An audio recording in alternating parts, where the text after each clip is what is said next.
దసరా నాటికి కేబినెట్ విస్తరణ, మంత్రివర్గంలో 6గురికి చోటు, 2కి ఏఐసీసీ నుంచి సిఫారసు, మిగిలిన వాటిపైన ఉత్కంఠ, 4 జిల్లాల నేతలకు ఛాన్స్, దానంతో రాజీనామా చేయించే ఆలోచన, ఉప ఎన్నికలో గెలిపించుకునేలా ప్లాన్. దానం నాగేందర్ది వీళ్ళు రాజీనామా చేసినా చేయకపోయినా బై ఎలక్షన్ రావడం ఖాయం. ఎట్లా? దానం నాగేందర్ది ఎవిడెన్స్ ఉన్నది. మిగతా వాళ్ళు ఇప్పుడు ఆయన అరకెపూడి గాంధీ పార్టీలో జాయిన్ అయినా కూడా నేను జాయిన్ కాలేదు, దేవుని కండవా కప్పిండని చెప్పుకున్న పరిస్థితి. వీళ్ళంతా ఎవరు? కబ్జా కోర్లు. వీళ్ళంతా అందులో కబ్జాలు చేసి కేటీఆర్ బినామీలు ఇళ్ళకి వచ్చారు. అక్కడ గూడెం మైపాలరెడ్డి మొత్తం కబ్జాలు చేసి కేటీఆర్ హరీష్ రావు బినామీ ఆయన ఇళ్ళకి పంపించిండు. కేటీఆర్ ఇక నేను ఇళ్ళైతే నీకు ఇబ్బంది అవుతుందని ఆయన కాంగ్రెస్లోకి పంపించిండు.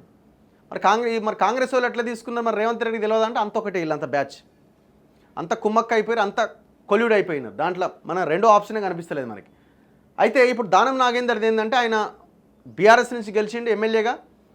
ఎంపీ ఎలక్షన్స్ రాగానే రిజైన్ చేసి కాంగ్రెస్లో జాయిన్ అయ్యి కాంగ్రెస్ బీఫామ్ మీద పోటీ చేసిన ఎంపీగా ఓడిపోయిండు. సో అక్కడ ఎవిడెన్స్, టెక్నికల్ ఎవిడెన్స్, చాలా క్లియర్ ఎవిడెన్స్ ఉన్నది. ఇంకా తప్పించుకోవడానికి అవకాశమే లేదు. సో కోర్టులు కూడా ఈ మధ్య చాలా సీరియస్గా జోక్యం చేసుకుంటున్నాయి. కాబట్టి ఈ పార్టీ ఫిరాయింపుల నుంచి దానం నాగేందర్ తప్పించుకోలేడు. మిగతా 9 మంది తప్పించుకోవడానికి అవకాశం ఉంది. ఎట్లా? మేం పోలేదు అంటారు వాళ్ళు. ఒకవేళ ఎప్పుడు తప్పించుకోలేరు? ఏదైనా బీఆర్ఎస్ పార్టీ ఏదైనా ఇష్యూ మీద అసెంబ్లీలో ఒక బిల్లు మీద విప్ జారీ చేసిన క్రమంలో బీఆర్ఎస్కి వ్యతిరేకంగా కనుక ఒకవేళ వాళ్ళు ఓటేస్తే వాళ్ళ మీద అనర్హత వేటు వేయమని అడగొచ్చు. సో అదర్వైజ్ ఇంకా మిగతా 9 మంది వాటి మీద వాళ్ళు తప్పించుకోవడానికి అవకాశం ఉంది. ఆల్రెడీ అరకెపూడి గాంధీ తప్పించుకున్నాడు. నాకు రేవంత్ రెడ్డి దేవుని కండువా కప్పిండి, కాంగ్రెస్ కండువా కాదని. లిటరల్గా ఆయన కాంగ్రెస్లోనే ఉన్నాడు. మరి ఏది నైతికత అంటే ఇవాళ రేపు ఏడుంది? నైతికత ఉన్నదా? సో దానం చేత రాజీనామా చేయించే ఆలోచనలో ఉన్నారట. ఆయనతో రాజీనామా చేయించకపోయినా కోర్టో లేకపోతే రేపొద్దున స్పీకరో నిర్ణయం తీసుకోవాల్సిన పరిస్థితి వస్తుంది. సో రాబోయే రోజుల్లో మనం ఖైరతాబాద్ బై ఎలక్షన్ చూడబోతున్నాం.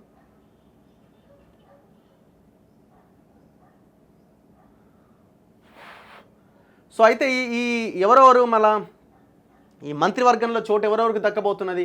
రాష్ట్రంలో కాంగ్రెస్ ప్రభుత్వం ఏర్పడి 10 నెలలు కావస్తున్నందున క్యాబినెట్లో ఖాళీగా ఉన్న 6 పోస్టులను భర్తీ చేయడం పైన కసరత్తు ముమ్మరం చేస్తున్నారు. దసరా పండుగ నాటికి ప్రక్రియ పూర్తి చేయాలని పార్టీ అధిష్టానం భావిస్తున్నది.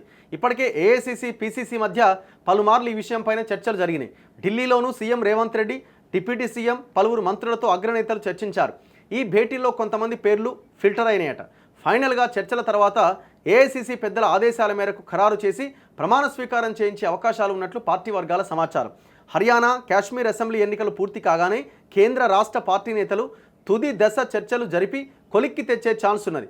ఉమ్మడి ఆదిలాబాద్, నిజామాబాద్, నల్గొండ, హైదరాబాద్, రంగారెడ్డి జిల్లాలకు చెందిన వారికి స్థానం దక్కవచ్చన్న ఊహాగానాలు వినిపిస్తున్నాయి. కానీ ఏఐసీసీ, పీసీసీ నిర్ణయం తర్వాత క్లారిటీ రాబోతున్నది.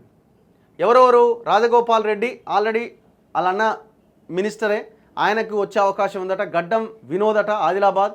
వినోదా, వివేక, వీళ్ళు ఇష్టం వచ్చిన పేర్లు రాస్తారు. వీళ్ళు వివేక్ కావచ్చేమో.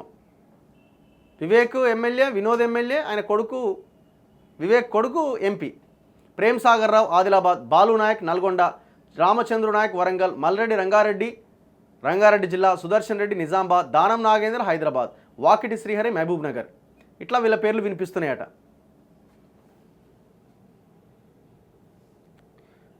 ఇక రాజగోపాల్ రెడ్డి అయితే ఓ మెసేజ్ సర్క్యులేట్ అవుతున్నది. అయిపోయింది, హైకమాండ్ నుంచి ఆదేశాలు వచ్చినాయి, రాజగోపాల్ రెడ్డి మంత్రి కాబోతున్నారని. ఇదంతా ఏంటంటే ఒక మైండ్ సెట్ క్రియేట్ చేయడానికి వచ్చేసిందని. రాజగోపాల్ రెడ్డికి కాదు ఇవ్వాల్సింది, బాలు నాయక్కి ఇవ్వండి. అవసరమైతే బాలు నాయక్కి ఇవ్వండి. అక్కడున్న ఒక గిరిజనుడు ఉన్నాడు. అయితే ఉన్న ఏకైక ఎమ్మెల్యే బీసీ ఉన్నాడు, బీర్లా ఎల్లయ్య, ఆయనకి ఇవ్వండి. ఆయన ఎవరు? వేముల వీరేశం ఉన్నాడు, దళిత ఎమ్మెల్యే, ఆయనకి ఇవ్వండి. మందుల సామెలు ఉన్నాడు, ఆయనకి ఇవ్వండి. రాజగోపాల్ రెడ్డికి ఎట్టిస్తారు? ఆల్రెడీ వాళ్ళ అన్న ఎమ్మెల్యేనే, మంత్రినే. మళ్ళీ అందులో దట్టు రెడ్డి సామాజిక వర్గం నుంచి ఉత్తమ్ కుమార్ రెడ్డి ఉండే, కోమటిరెడ్డి వెంకటరెడ్డి ఉండే. మళ్ళీ రాజగోపాల్ రెడ్డికి ఎట్లిస్తారు?